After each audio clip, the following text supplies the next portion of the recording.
লাস্টবারের মতো দেখলাম আরে রক্ত, আমার দুই হাতে কত যে রক্ত ছিল, কত রক্ত, কত রক্ত।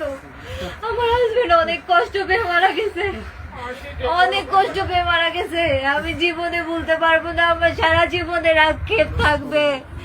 আমি আমার শাশুড়ির হাতে পায়েও ধরে বলেছিলাম যে আমার একটু সংসারটা করতে দেন, আমার শাশুড়ি আমাকে সংসার করতে দেয়নি।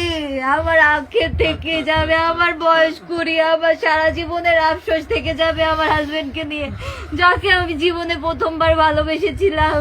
আমার স্বামীকে, তাকে নিয়ে আমার সংসার করা হলো না। আমি কিভাবে বাঁচবো? ও নিঃশ্বাস নিতে পারতেছে না, ওর গা কত যে শক্ত ছিল, ঠান্ডা ঠান্ডা, ওর হাত পা শক্ত। ও যে কত সুন্দর ছিল, ও যে কত সুন্দর ছিল, আমার হাজবেন্ডের মতো সুন্দর ছেলে আমি দেখি নাই আমার লাইফে, আমার লাইফে দেখি নাই।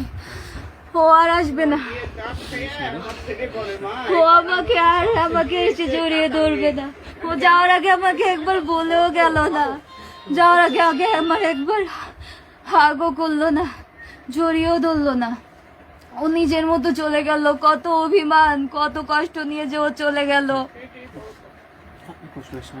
কত অভিমান নিয়ে চলে গেল। আমাকে নিয়ে যেতে পারতো, ও তো আমাকে ভালোবাসতো, ও তো জানতো আমি ওকে ছাড়া বাঁচবো না। ও তো আগে আমাকে শুট করতে পারতো, তারপর তো নিজেকে শুট করতো, দুজনে একসাথে চলে যেতাম, তাহলে তো এত কষ্ট সহ্য করতে হতো না। আজকে আমাকে এই যে প্রেস মিডিয়া, এই যে লাইভে আসতে হচ্ছে আমার স্বামীর মৃত্যু নিয়ে, আমার স্বামীর মৃত্যু নিয়ে আমাকে কথা বলতে হচ্ছে। আমার স্বামী